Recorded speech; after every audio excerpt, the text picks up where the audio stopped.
ഡാ തമിഴ് പേസും വായിക്കാൻ പുരിയാത്, വായിക്കാൻ தெரியாது. കണ്ടിപ്പ സൊല്ലിക്കോ സൊല്ലുങ്കോ, പക്ഷെ പഠിക്ക தெரியாது. ഇതാരാ ചെറിയ കൊച്ചയ? അയ്യേ, എന്നെ എന്തിനാ പേടിക്കുന്നത് റോറോ? നീ അന്ന് എന്തുവായിരുന്നു പറഞ്ഞത്? നീ വെറുതെ എൻ്റെ ഇതൊക്കെ ഡിലീറ്റ് ചെയ്യുമെന്ന് പറഞ്ഞാൽ ആർമി ആണെങ്കിൽ അയവാ പറഞ്ഞിട്ടുണ്ട്. ഹായ് ആർമീസേ, ഹായ്.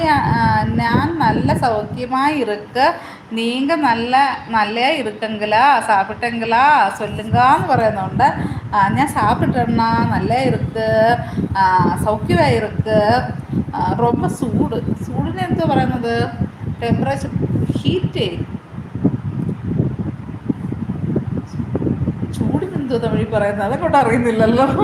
എന്തായാലും അവന് പുറിഞ്ചു കാണും, നല്ല ചൂടായിருக்கு. ഹായ്, ഞാൻ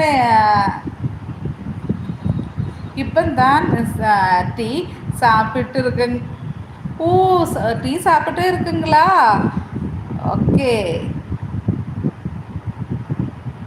ഇത് കേട്ടാ കൊള്ളാന്ന് പറയുന്നുണ്ട് നമ്മുടെ രേഷു. റോറോ ആണെങ്കിൽ ചായ കുടിച്ചോ ചേച്ചി? ഇല്ലടാ, ചായ കുടിച്ചില്ല. അപ്പം എനിക്ക് ചായ വേണ്ട, ചൂടെടുക്കുന്ന ഒന്നാമത്. ഋതു പാവം രേഷു, അവളോട് മുന്നേ പറയായിരുന്നു. രേഷു പാവമാണെന്നുണ്ട്. ചേച്ചിയുടെ കാല് മാറുന്നുണ്ട്. രാജണ്ണ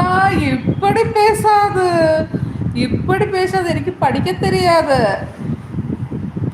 ഓ, ഇലഞ്ഞി ഹായ് എന്ന് പറഞ്ഞിട്ട് നിനക്കുള്ളത് ആർമി, നിനക്കുള്ളത് ഈ തമിഴ് ഇത്രയും കടെ. എനിക്ക് പഠിക്ക தெரியாதമ്മ. ഷൈസി ചേച്ചി, ഞാൻ മിണ്ടില്ലെന്ന് പറയുന്നുണ്ട്. റോറോ ഇരുന്ന് ചിരിക്കുന്നുണ്ട്. എൻ്റെ റോറോ, നീ എൻ്റെ തമിഴ് കേട്ടിട്ട് ചിരിക്കുവാന്നോ? പേടിച്ചിറങ്ങും പനി വരല്ലേ തമിഴ് കേട്ടിട്ട്. രാജണ്ണ ഇരുന്ന് ചിരിക്കുന്നുണ്ട്. രാജണ്ണാന്ന് ഷൈസി ചേച്ചി വിളിക്കുന്നുണ്ട്. സൗഖ്യം തന്നെ രാജ